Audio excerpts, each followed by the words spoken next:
My friends, at the beginning of our heart-rending drama, we see a moderate drinker.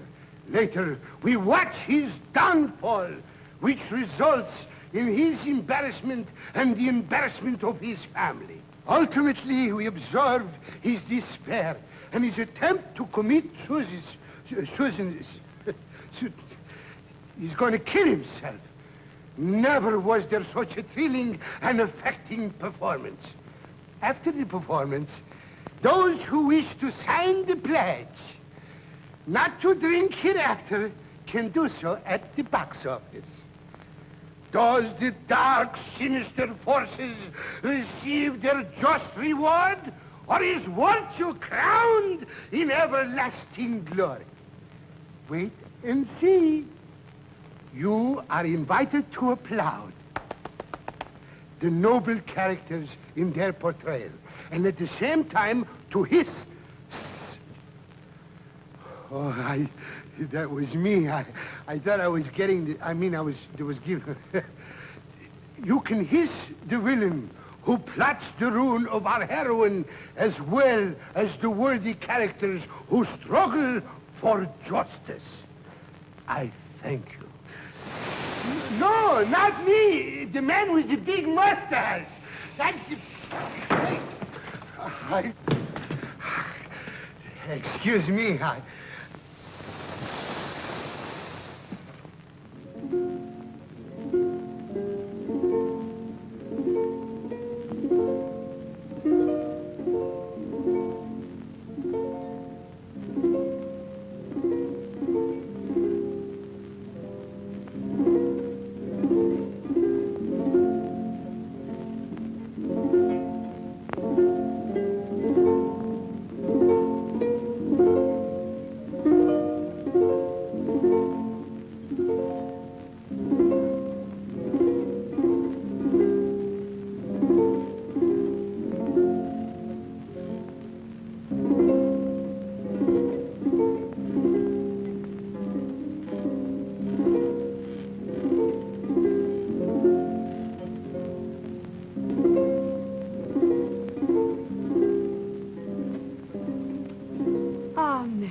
very dear to me, for it is here that your father sat when he passed away. Ah, he was a good provider. He left us this lovely home with its drooping arbors of grapes, its heavily laden fruit trees, its garden of fragrant flowers, a cow, and a mortgage. Ah, yes. 'Tis true that this cottage is very dear to us, but Father owed Mr. Middleton quite a sum of mortgage on this house. And while we haven't been bothered, 'tis the general belief now that Mr. Middleton is dead, his son will foreclose. If he wants the money, there is nothing we can do about it. But I shudder to think that you, my beloved child, will be exposed to the thousands of temptations faced by a penniless orphan. Hark! Who knocks?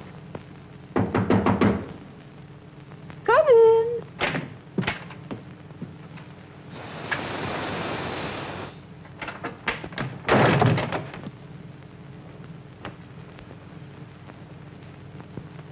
Good morning, Mrs. Wilson. Good morning, sir. Mary, bring Mr. Cribbs the comfy chair.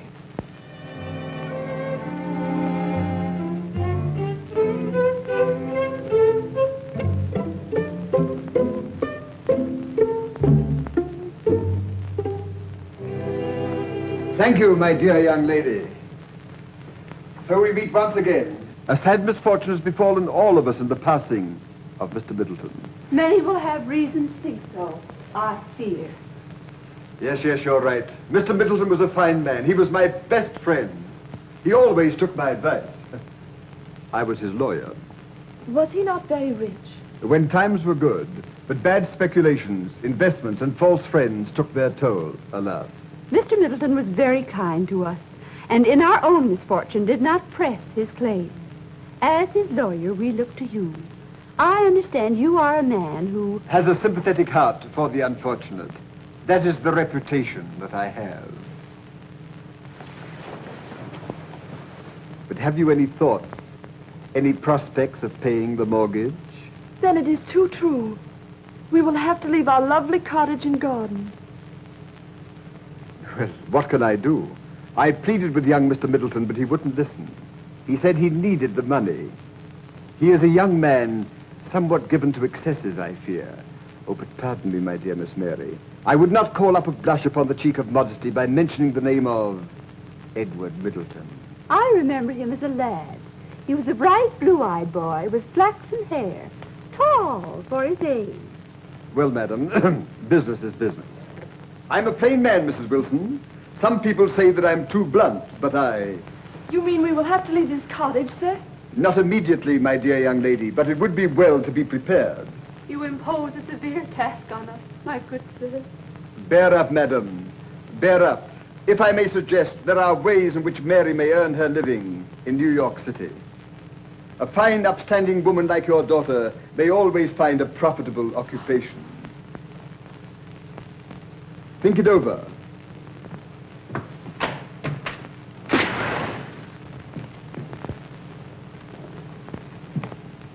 I reiterate, think it over.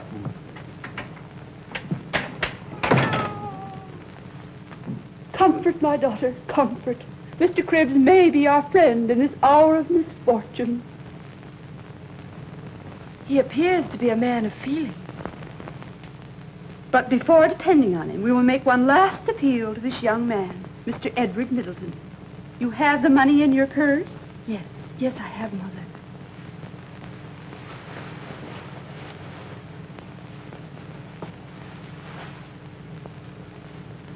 $30. The sum we saved to buy coal for this winter. This will pay part of the mortgage. When Mr. Edward Middleton sees we are trying to pay the debt, he may relent. You turn pale, Mary. What ails you? Dear Mother, it is nothing. I'll be all right. It's just that I fear to meet this young man. Mr. Cripps has told us how wicked he is. I fear the worst. Have courage. Do not enter his house when you tell him his sad story and give him the money.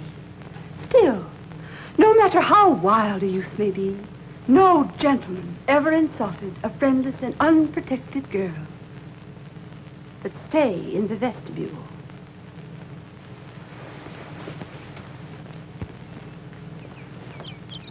Well, thank heavens, that interview of mock sympathy and charity with the Wilsons is over. Oh, how I hated old Middleton. And oh, how I hate young Edward Middleton. And if he has any children, oh, how I'll hate them, too. I flatter myself I did some pretty good acting for the old widow Wilson. How'd you do? But the widow and her daughter must leave the cottage. That will suit my purpose best. To get them out, sell it, and pocket the profit. But the daughter is quite a pretty wench. Ah, here she comes now. I'll hide behind yon tree, where I can watch her.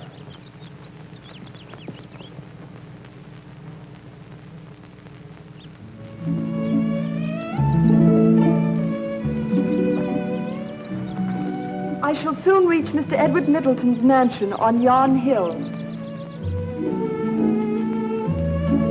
In a few moments, I shall face this dissipated young collegian. Such a man can have no pity on a poor, defenseless girl like me. Hark! A man approaches. I wonder if it is Mr. Edward Middleton. How shall I ever have the courage to speak to him? I had better wait till he reaches his house.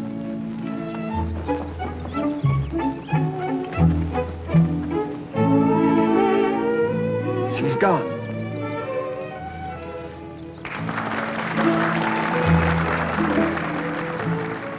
This poor bird must have fallen from its mother's nest. I shall place it here where its mother may find it. Good morning, you son of my old friend. I've been looking for you. Good morning, Mr. Cribbs. Any friend of my father's is a friend of mine. Nobly said. I see your father before me as I look at you. He will be easier prey than his father was. You said you wanted to see me about something. Yes. I want to see you about the cottage that Mrs. Wilson and one daughter are occupying. The mortgage remains unpaid, and I have an opportunity of disposing of it. When last we talked of the cottage, Mr. Cribbs, I did not know it was occupied by a poor widow and her lovely daughter. Age and tears wait for no one. They have lived there for many years, and my father regarded them highly. There are places they can go. There is the poorhouse for people like that. Enough, Mr. Cribbs. I would not think of depriving them of their home. A home that is as dear to them as the apple of their eye. I would not think to send them away from the flowers they have reared. But what of the fences that are broken? What of the garden gate that's off its hinges? What of the limbs of the old birch tree broken down for firewood? And the back windows that are broken and stuffed with a black hat? Cease, Mr. Cribbs. All this has been explained to me. My very good friend William Dalton has told me the entire story. The trees were broken by idle schoolboys. As for the hat in the window, it was the hat of Mr. Wilson, deceased. It was the hat of a man. Can as much be said of yours, Mr. Cribbs? You are being very unreasonable, sir. Good day. Good day. I'm sorry I offended him. After all, he was a friend of my father's. My poor father regarded him highly. He always took his advice, but it was invariably unfortunate when he did so. I beg your pardon. I understand you better now. You are right. The daughter is a fine girl. Sparkling eyes, dimples, ruby lips. I was young myself once. Have you seen her? Never. Explain yourself, Mr. Cribbs. Mother and daughter grateful, free access to the domicile at all times. Love in the cottage, eh? Cribbs, do you realize this girl has no father nor brother to protect her? Just a wildflower. Yes, that's it. A wild flower growing in an open meadow. A garden without a fence. All you have to do is to step right in. I knew an old man once, and had that old man heard you utter such foul sentences to his son, and had he heard you tell me to enter like a wolf this fold of innocence and tear from her mother's arms the hope of her old age, he would have seized you by the throat and dashed you prostrate to the ground, as too foul a carcass to ever walk erect and mock the name of man. That man, sir, was my father. But Mr. Middleton, sir. Leave me. Begone. But, sir. Your hot, lascivious breath is not fit to mingle with the sweet odor of these fragrant flowers. Ah, I see you like butter. Your raven voice does not harmonize with the warblings of the birds, which sing with praise to that power that looks in horror on your brutal mind. Mr. Edward Middleton, sir.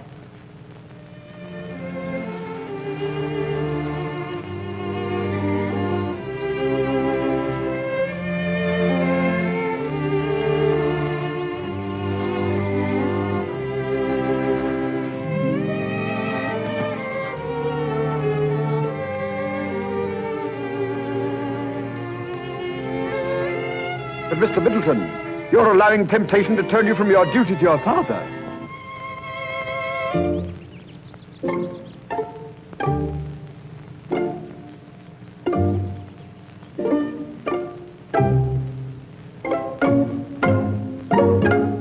After all, business is business.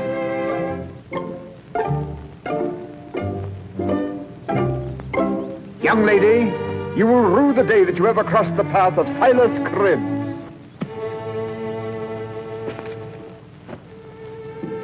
So this is the farmer's daughter. The widow's daughter, sir. And here is part of the mortgage money we owe you. My child, then you have not overheard my talk with Mr. Cribbs. I told him that you and your mother... May we remain in the cottage? Oh, sir. Is that why we should withhold this money from you? It is now our double pleasure to pay you, for we recognize in you a noble benefactor. Be assured that the remainder will be paid as soon as these hands may earn it. Nay, nay, dear child. Keep it as a portion of your dowry. Oh, sir. I have spoken plainly to Cribbs. Shall I now speak plainly to you? It is not our fault that the fences are broken. When my poor father lived, it was not so. When that vile man spoke to me of your charms, I heeded him not. There are plenty of pretty girls about. But I have since discovered what I have heard before. Something that is deeper than beauty itself. The charm that Cribbs is incapable of appreciating. Your charm is of mental excellence, noble sentiment, and purity. These are the beauties that render you conspicuous above all the maidens I have seen. These are the charms that make captives of men. I speak plainly, but I speak honestly. When I speak of your keeping this money as a portion of your dowry, need I say into whose hands I would like to have it fall? To affect not to understand you, sir, would be an idle return for such kindness as yours. I sometimes walk in the vicinity of your cottage, and... Should you pass by and not stop, then... Then what, dear Mary? I should think that you had forgotten where we live. Little did I think that dear cottage contained such a precious jewel.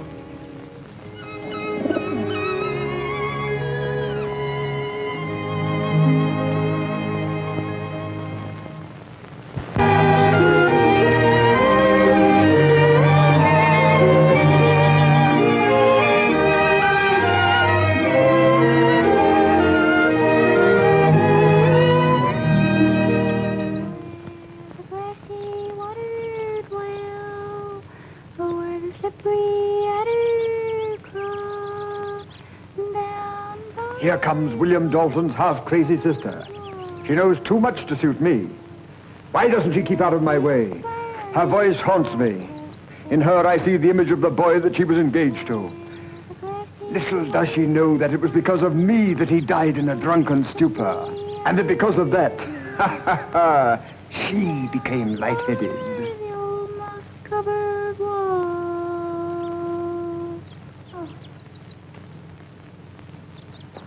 The lawyer's a fine man, he is. Aha. He lives in the brick house yonder. But there's the will. Uh-oh. Ah, yes, the will. Uh-oh. Go home, Hazel, go home. Edward and Mary will be wed today. Can you tell me why they always weep at weddings? Is it for joy? I used to weep when I was joyful. My wedding dress is all mildewed, so we had to put the wedding off until another day. There's the will. Uh-oh. The will. Uh-oh. The will. Uh-oh. The will. Uh-oh. Uh-oh. Uh-oh. Confusion! Get you gone, or I'll... Why, you foreman, you would strike my helpless little sister. If I wasn't afeard of losing my temper, I'd break every bone in your black beetle body, or my name's not William Dalton.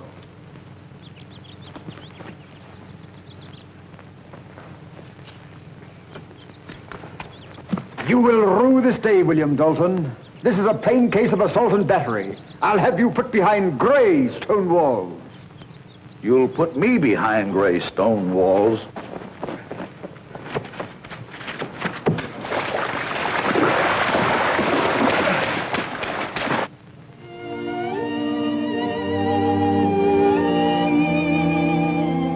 I now pronounce you man and wife. Go ahead, kiss her. You're married now, you know. May I? Edward. A toast to the bride.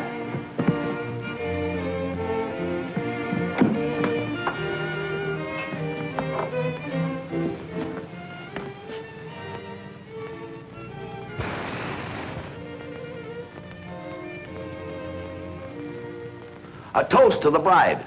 Happiness. I hope this ain't got a kick in it.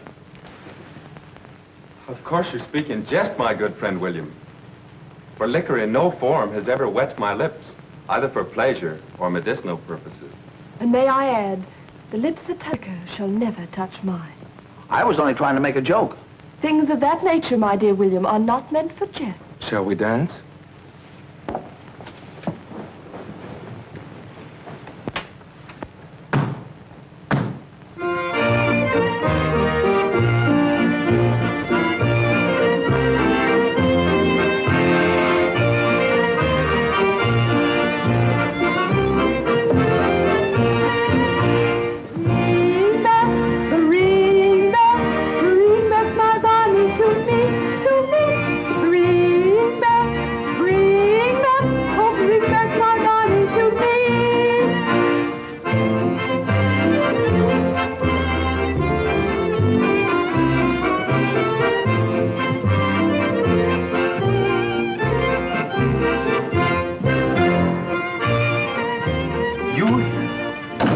I did not know you had an invitation. I promised your father that I would be present when you took unto yourself a wife. To drink your health. Cribs, my father was not a drinking man. Only on nuptial occasions. 'Tis an old Middleton tradition, been going on for 400 years. Have you never heard? Oh, no. Why, when your Aunt Rebecca was married, you were but a fair-haired boy. Don't you remember? I have never tasted liquor, Mr. Cribs. That's what puts me in a quandary. I wonder if you dare carry on the tradition. From what I've heard of the fiery liquid, it may choke me. That is not the danger. 'Tis the will to take a drop and leave it alone. To know when to stop, as your father did. Anything my father did, I can do. Spoken like a man, Edward.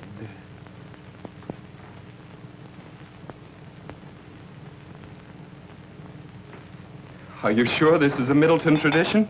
On my honor.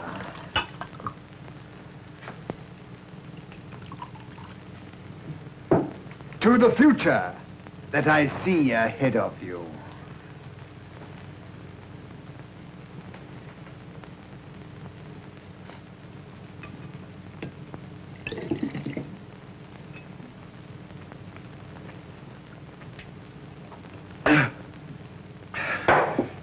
There, I did it. Edward, you are a man. But do not take another. That is where the danger lies. Cribs, my friend, you're positively insulting. Do you think that I, a man of integrity, honor, and social position, would allow a bottle to dominate my very existence? Watch.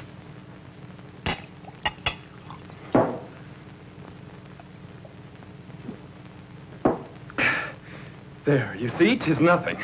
In my opinion, the power of rum is greatly exaggerated. I beg your pardon. Edward, I'll get it. Oh, good day, Mr. Cribs. Mrs. Middleton. What is that odor? I spilled the vinegar, dear. First a drink, and then a lie. Progress. Progress. From Cousin Lucy. Oh, Edward. Edward. Edward, you've been drinking. A lie, 'tis false. The cursed stuff is running through my veins, controls my tongue, makes me say things. And how should you know about it? To know the taste of liquor, and on lips. Mother, you kiss him. Tell me that I am wrong. Brandy! Rum. And what matter? I am a man, and my father drank before me on nuptial occasions. Edward, don't raise your voice to me. If you have fallen, I will raise you up. I have not fallen. I am standing in the full force of my manhood, erect. Edward, this is not you talking. It's John Barleycorn. When you have reached your senses, you will find true.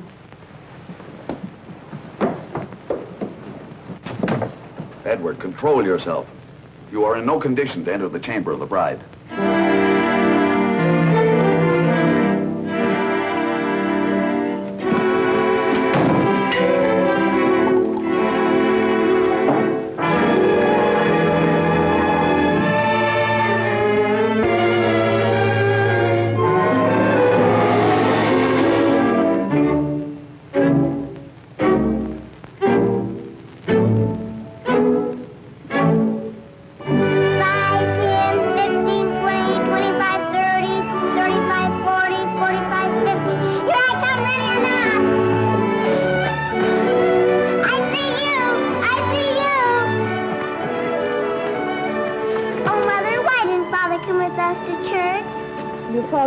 Badly this morning, Julia, dear.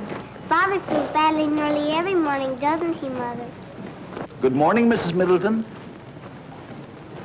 Good morning, William. Good morning, Sam. Good morning. Good morning, Uncle William. Good morning, Julia.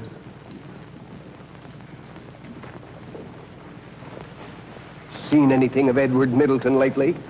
Why, I haven't seen my old friend for some time. He's been very busy lately, I understand. That may be your impression. What do you mean? He ain't spending all his time at the tavern for nothing. You mean Edward is drinking again?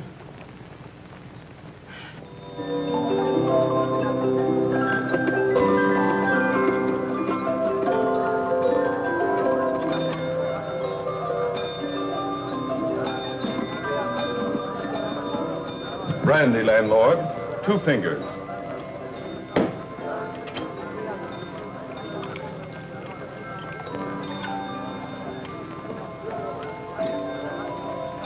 Another glass.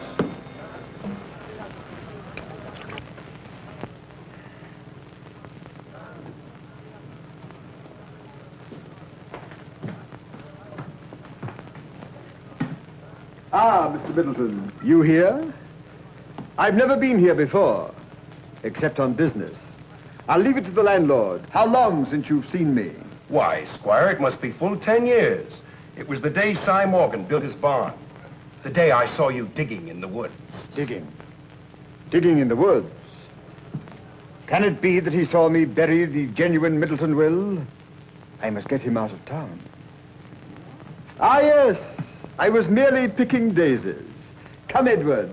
A drink. A whiskey. Whiskey be it, then. Come, everybody, step up and have a drink with Cribbs and me. Come on, have one on me.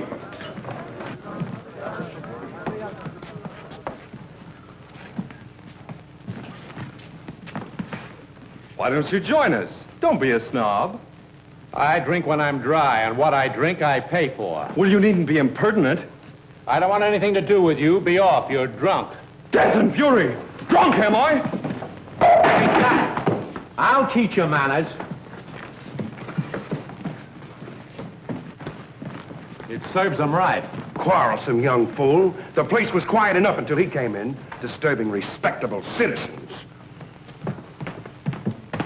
Have you seen Edward? Mercy, what is this? Blood. Blood on his forehead. Edward. Edward, speak to me. Say something. Oh, his poor wife. And poor old sick Mrs. Wilson. What is the matter? Where am I? Edward, don't you know me? It's I, William. Poor William, who's come to take you home. The light dawns upon me. Where have they all gone? Where's Cribbs? Where's my friend, Cribbs? Was Cribbs here with him? Why, yes. The squire was here for a short spell. What is the matter with my head? Blood! I must have slipped and fallen. You had a row with Stevens, the coach driver. A row? Stevens said you were drunk. You attempted to hit him, and he knocked you down. Oh, if I ever get a hold of that fellow Stevens, I'll give him something to smell that's nastier than peaches, or my name ain't William Dalton. Come, Edward. But who is going to pay for the drinks? Oh, go sand your sugar and water your whiskey, you old corkscrew. Oh, if I'd only died before I'd seen this. Oh, shame, shame, shame.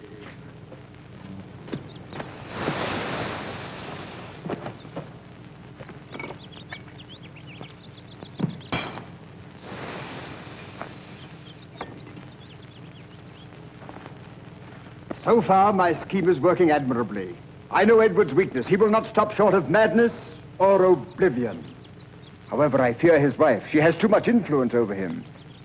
Hark, someone approaches. It is Edward Middleton.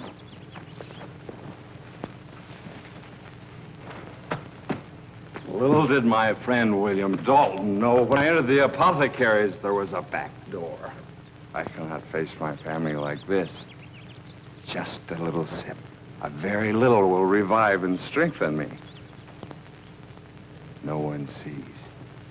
No one knows my hiding place. There must be one drink left. Just a very little sip.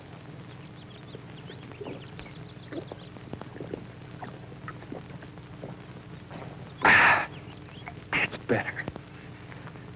The arch cunning of a drunkard. Glorious liquor. Why did I rail against thee? I can face them now. Why, Edward, what means this? Tempter, be gone. Do not pretend your ignorance. Were you not there when that vile fray occurred? Did you not desert me? As a living man, I know not what you mean. 'Twas business that called me away. I left you jovial and merry with your friends. Friends. The drunkard's friends. Yes, you may be speaking the truth.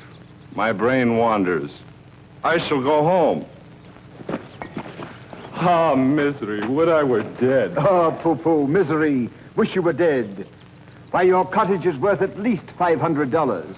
Only yesterday, Farmer Anton asked me how much could be bought for. Bought for? Cribs. Sorry, it was merely a suggestion. Do you see that smoke curling up amongst the trees?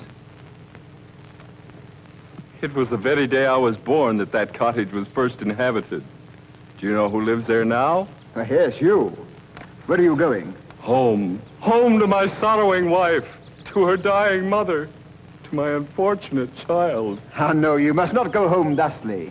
Come to my house, and I will give you a little something that will cheer you up. Well, I... Do you distrust me? I wonder. You know that I'm your best friend. Well, just this once.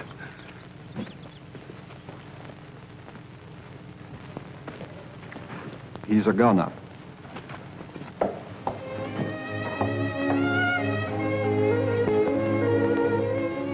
My mother will never survive the night, and Edward has not yet returned home. And when he does come, how will he be? Alas, alas, my dear lost husband. Oh, it is all too horrible. If I could only reach that great philanthropist, Frederick Healy, he might save him.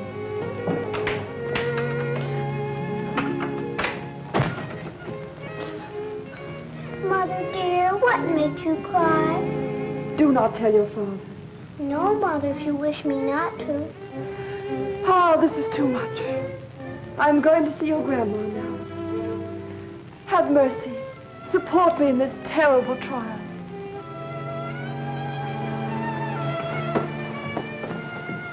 Poor dear Mother. I didn't tell Mother, but I think Father takes too much medicine. How is Grandma, Mother? Near the end of her earthly troubles, she lies in broken slumber. But little Julie must not be Frighttened. I'm not frightened, Mother. My intuition tells me Edward has been drinking. What is that?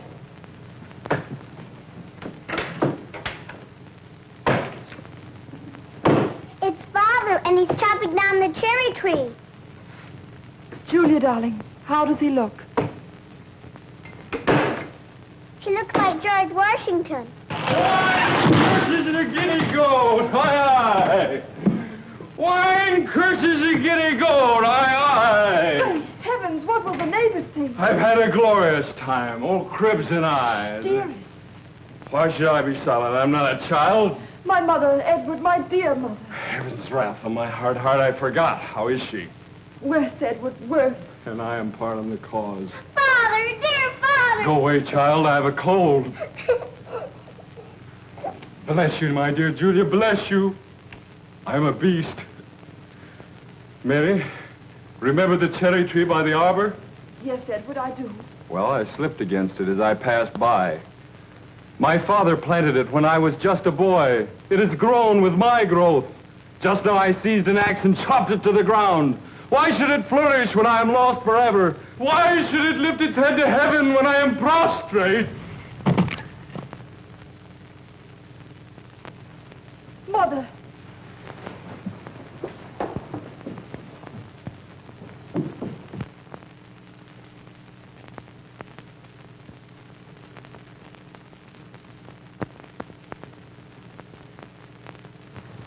Edward, my mother.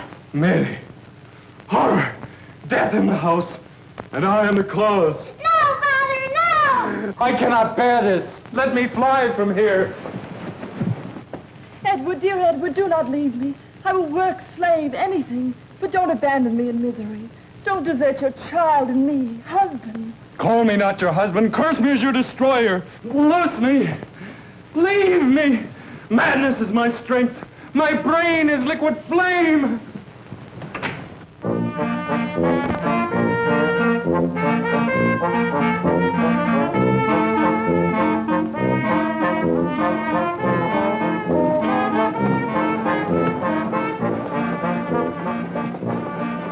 thought I told you to get out of here. Now get going.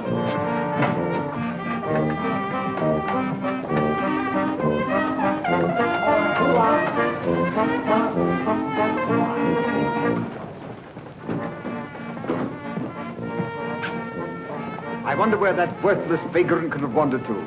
Ever since he came to New York, thanks to his ravenous appetite for liquor, he has been going rapidly to ruin. If only I could get him to commit some crime, I could fill my pockets and ensure his complete destruction. Ah, here he comes with two worthless companions.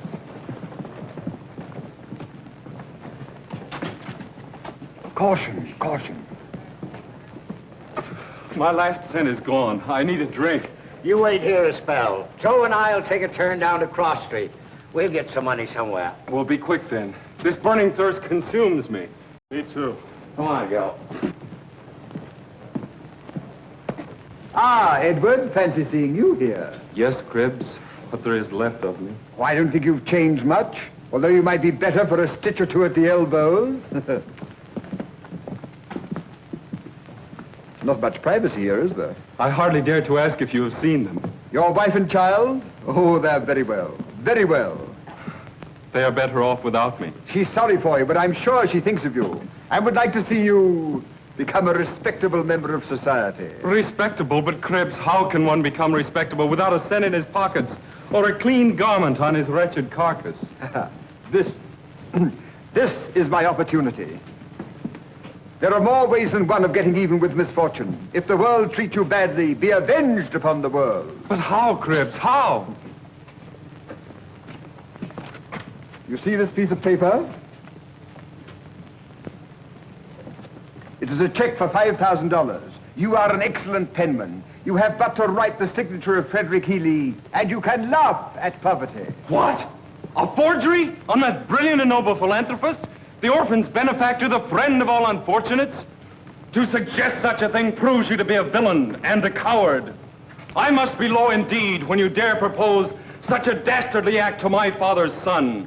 Wretched as I am, by the world despised, shunned and neglected by my friends, I would sooner perish than cause my dear child to blush for her father's crime. Here, Edward, get a drink.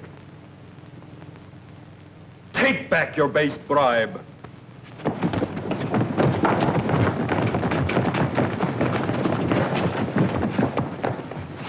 So you spurn my silver. You'll think better of it when you're starving.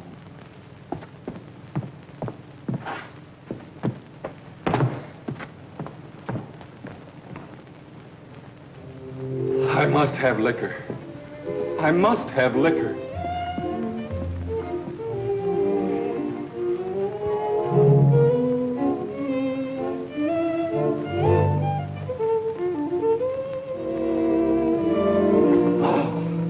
A handkerchief. It will bring a drink or two. Brandy, brandy, brandy!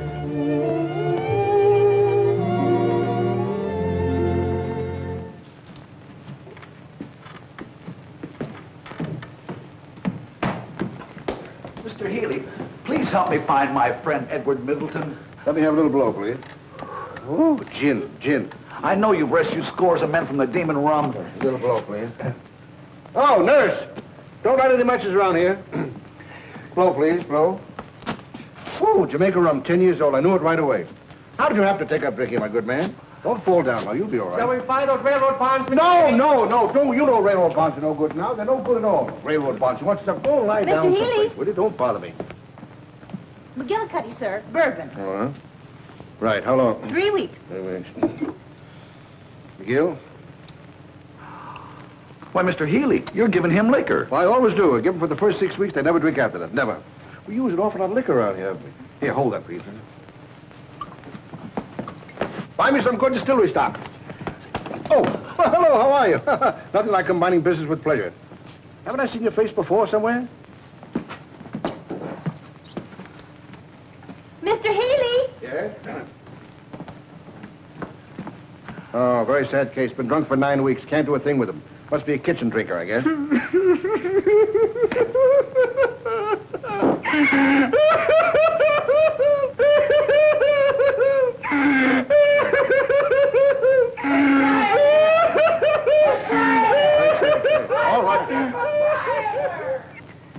What about my friend, Mr. Middleton, if I find him? All right, Miss Siegel, give him a number.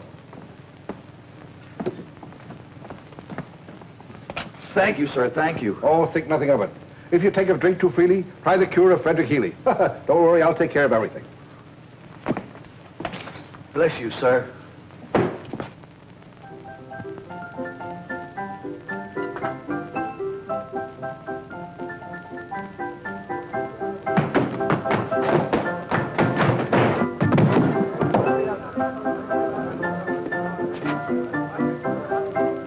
Yes, you were right.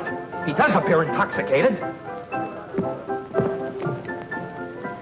Come on, let's get going.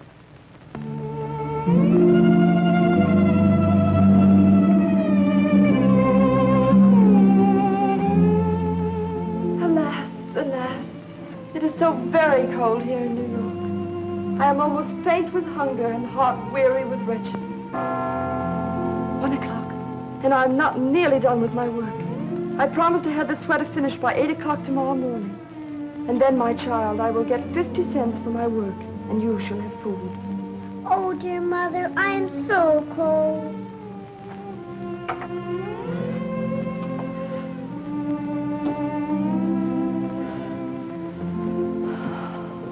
No, Mother, take this shawl. You are cold, too.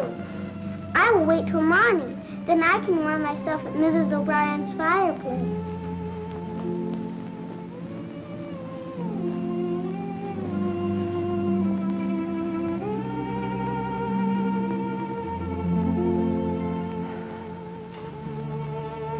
Alas, where is he on a night like this?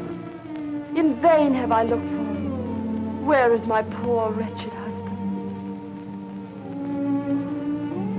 I am hungry, so terribly hungry. In the morning I will have money. No, no, my child will wake and find her bread gone. I will not rob my darling. Dear Mother, take this shawl. You are cold. Heaven be praised that I did not eat that bread.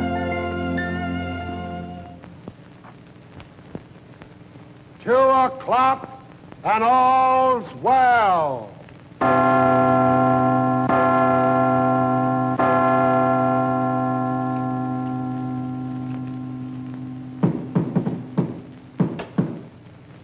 Who can that be at this hour?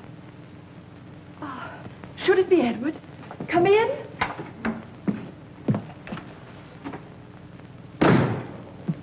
Pardon my intrusion at this untimely hour, Mrs. Middleton, but friends are welcome at all times and seasons, eh? So you persist in remaining in these miserable quarters. You know very well my reason for staying. Have you brought tidings of Edward? I repeat that your accommodations are not of the best. Where would you have me go? You know very well I cannot return to the village until I find Edward. What a strange infatuation. What do you mean? I mean that there are plenty of women not so respectable who are willing to receive the attentions of wild young men like him. You dare speak thusly of that child's father. Shh. Do not awaken her. These things exist when there are wantons of one sex and drunkards of another. Sir! You slander my husband. This cannot be. Though he may be poor, forsaken, reviled, and friendless, I shall continue to respect and love him. You are very proud, considering all circumstances. But come, my dear, I forgive you. I like you when you show a little spirit. You are young and beautiful, and your husband is not worthy of your trust. I am rich, and I have a real affection for you. Come with me. You wretch! Ha-ha! You have proven yourself to be a slanderer to effect your own vile purpose. My dear, come now, me proud beauty. Aha! At last I have you in my power, helpless and alone. Help! Help!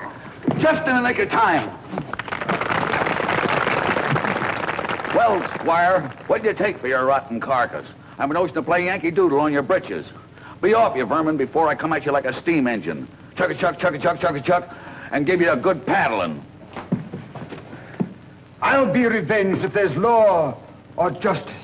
Begone!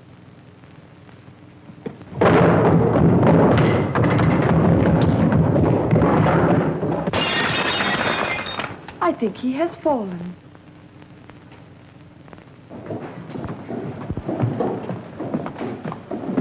But I'm not drunk, I tell you. Oh, tell it to the judge.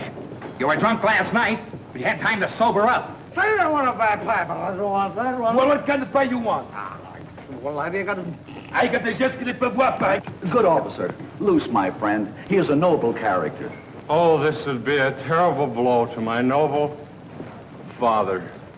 Tarry, officer, and let me plead in behalf of the friend of my boyhood. Will you get out of my way? I haven't got time to fool around with you. Come on. Come on, let's get out of here. Please. No. Well, how you like a blueberry pie? Please. No. Put it right there. All right. Listen, officer. No! You're going down for work. You must listen to reason. There's no... Dare I? Durst I? If you don't...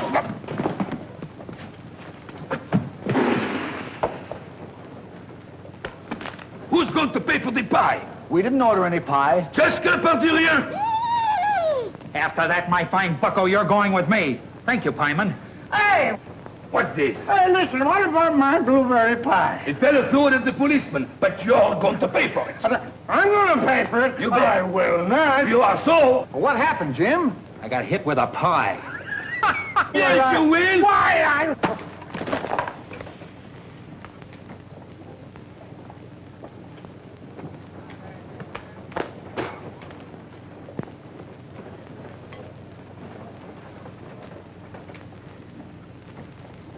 Wait a minute, Jim.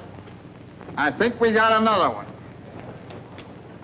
You're coming with me. I did not throw the pie. I saw you throw please. the pie. No, I never... You can't talk to my friend. You keep out of this. No, I saw you throw the pie over there. did But not. don't give me that, But because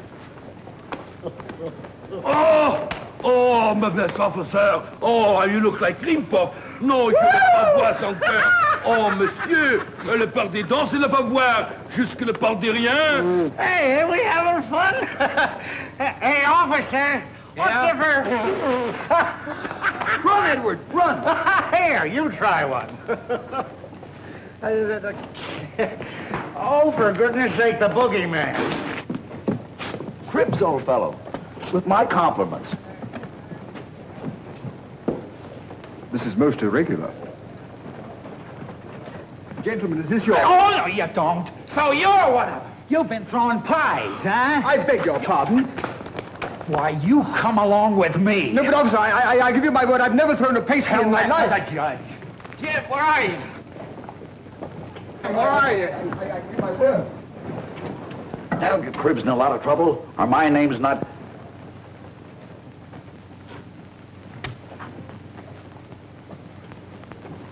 William Dalton. Listen, when do I get my pie? Your pie. Yes. You want quick service, eh? Sure. You have it now. I asked for blueberry. Blueberry. Oh, j'ai le part des poisses encore ce soir. Jusque derrière. Blueberry, monsieur. That is raspberry. Raspberry!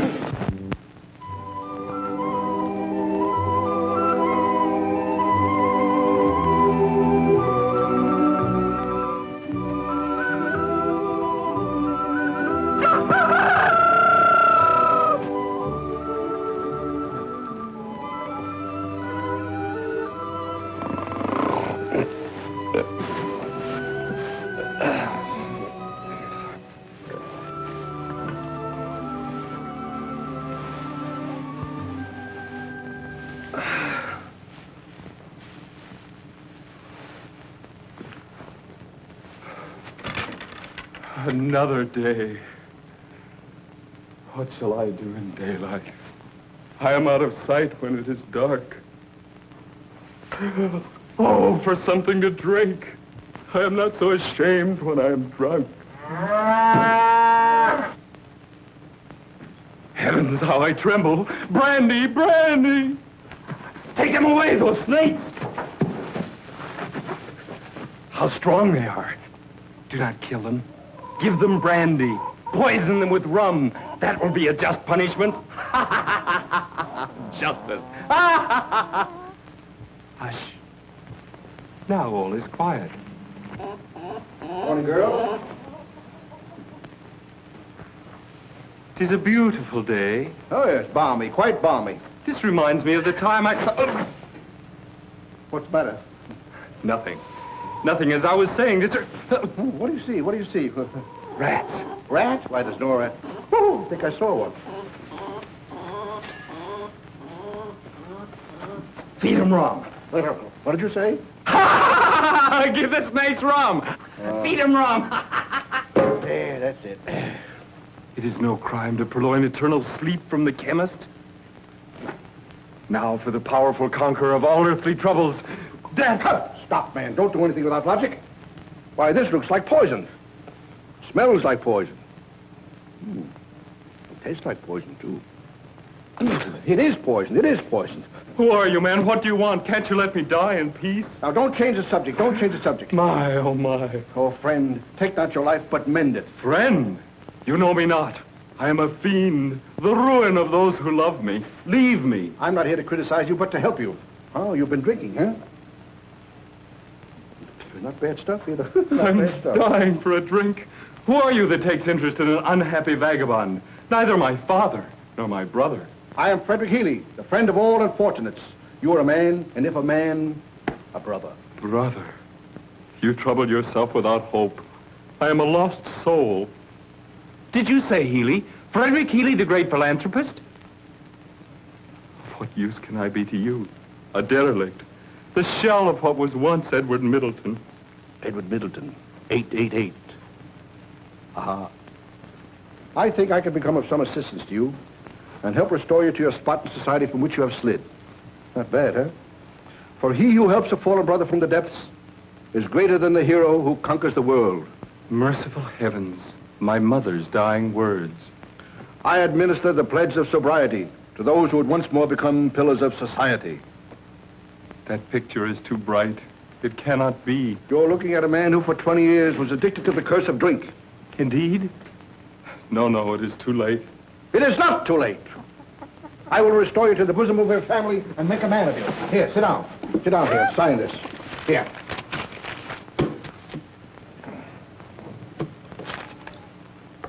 Here, sign. Heaven grant that the prayer of a poor wretch be heard. You're free. You're a free man. Freedom! Freedom! Freedom! Oh, here. Thank you very much, Posse. Thank you. I'll send this down to headquarters right away. Thank you.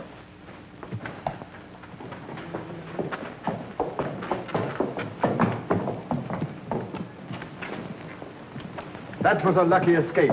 I'll get even with that William Dalton for handing me that tie. It was fortunate that I knew the judge, otherwise I'd have had difficulty in getting out of that infernal scrape. And now, for my design on Frederick Healy and company.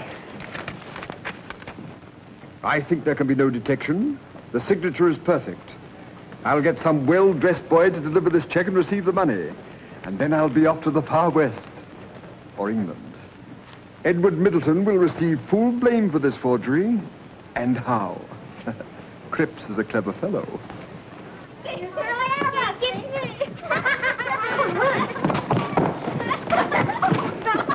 you like to earn $50? With pleasure, sir. It's honest. Of course. Honestly. I doubt that if he rows in his boat. I have to meet a gentleman precisely at this hour on business at the Pearl Street house. Now go to the Mechanics' Bank for me and present this check. The teller will give you the money. Then come back quickly and I will reward you with a silver dollar. Silver dollar. I'll be back in a flash for the cash.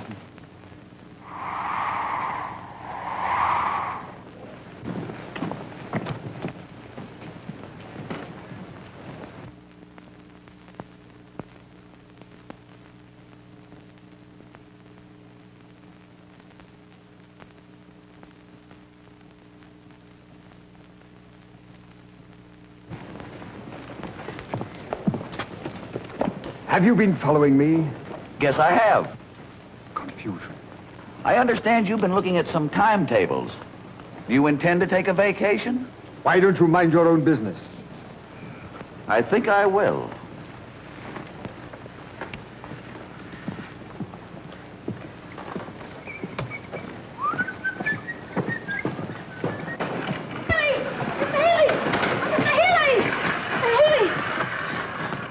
Running after you, sir. The cashier of our bank wanted to know if this was your signature on this check. Oh, no. You know I can write better than that. $5,000. Has it been cashed yet? Just half an hour ago. Oh, my, this is terrible. Who presented my check? A boy, sir. Boy? Yes, our cashier examined the signature later and doubted if it was genuine. Yeah, well, you rush on back to the bank, see? Anyway, pick up a police officer. I will follow almost immediately. Our action must be prompt. And do not fear the results because I found a horseshoe. Ah, my good friend William. Edward Middleton's been asking for you. Oh, thank you, sir. Where is he? Who? Oh, Edward. Well, he's living at my house while his home is being prepared for his return to the village. Oh, thank heaven. Well, I must be going. Well, you seem alarmed about something. I'm not alarmed about anything. Yes, I am alarmed. Someone forged my name to a check at the Mechanics Bank. Mechanics Bank? Who cashed the check? A boy. A boy? How long ago? Oh, about a half hour ago. Why are you alarmed? Well, I'll tell you, sir. Edward told me the Cribs tried to get him to forge a check while he was under the influence of liquor. A boy? How big a boy? Well, I'd say about that. I recognize that boy now. I saw Cribs give him the check and heard him tell him to go down to the Mechanics Bank to cash it. Ah, I can see it all now. We must hurry away to the tombs where I'll get a few officers. There's no time for us to lose. I'm with you, sir, heart and hand. And if I ever get my grip on that old fox again, I'll never let him go. Oh, horror, horror. Cribs persuaded poor Edward to forge that check. I fear for the worst.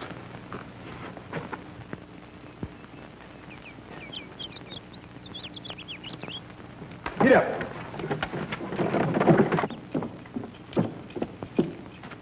Have you seen Cribs? Nope.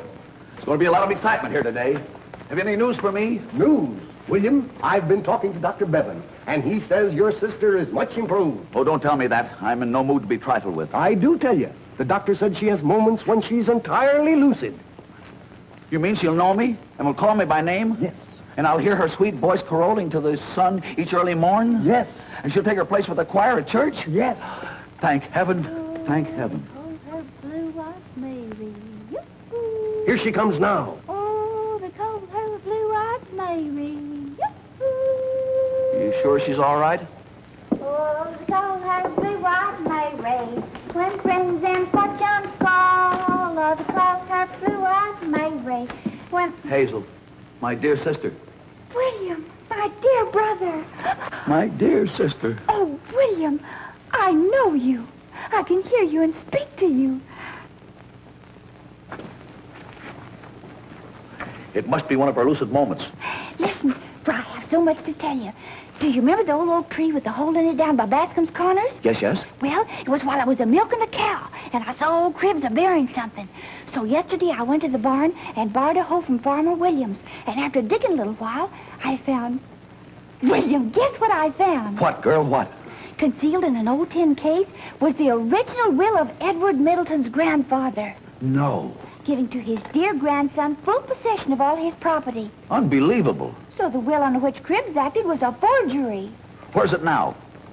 I buried it right back. Sam, she ain't right yet.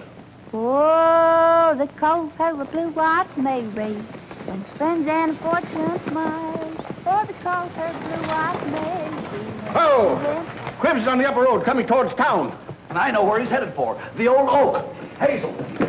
We must hurry. We have no time to lose. Make haste. Straight ahead. Here. And go.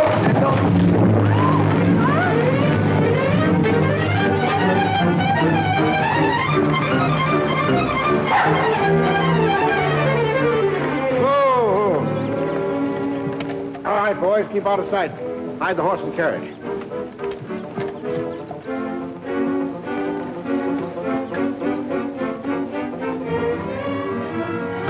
That ain't where it is. Where is it? Guess. Hazel. Here. What? Move.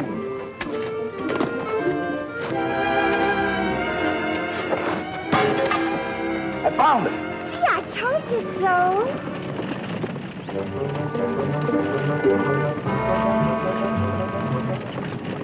He's coming round the mountain. When he comes, oh, is he coming round the mountain? When he comes. All right, we're ready for him. Now for ambush. Uh-oh. You hide also. We're scarce ripped.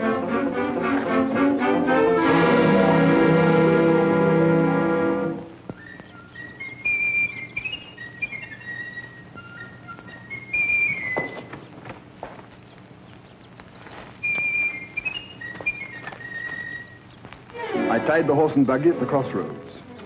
All is safe. I am certain that no one has observed me. What would you like to bet? I beg your pardon? What would you like to bet? It is nothing but the wind. And now for the will. And from this fatal evidence I shall at last be secure.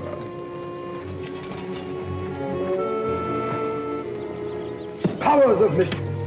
The earth is freshly turned. The will has gone.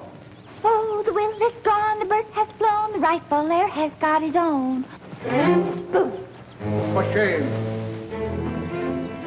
Oil. Come, we must catch him. Hey, we're going the wrong way.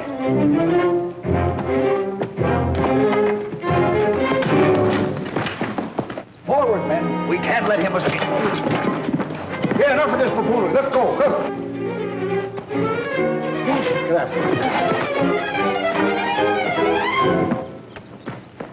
Stand back. Surrender. We have you outnumbered. Wouldn't surprise me to find he had a Negro in the woodpile. Terror kill? Yes, sir, boss. What I tell you, what I tell you.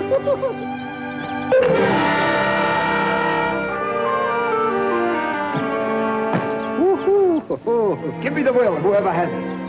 Here it is, and you're not going to get it, you nasty man. Yeah.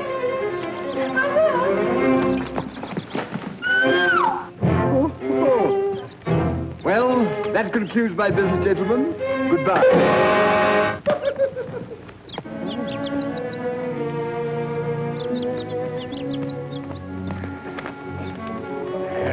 Unhappy wretch. Why did you do it? Revenge and a want of more money. With my heart's deepest, blackest feeling, I hated Edward Middleton's father. In early life, he detected me in an act of vile atrocity. And since that time, I have hated him with a feeling that has existed even beyond the grave, descending to his noble son. What about the check? Yes. It was I who forged that. Clever of me, wasn't it? Oh, heaven forgive me for ever thinking it was Edward. By cunning means, which we would call hypocrisy, I wormed myself into the favor of the old grandfather who, on his dying bed, delivered into my hands all his papers. I forged a new will, and I won't say another word until I see my lawyer. Oh, come, repentance is good for the soul. No, I lived a villain, and a villain I will die. Officers, do your duty.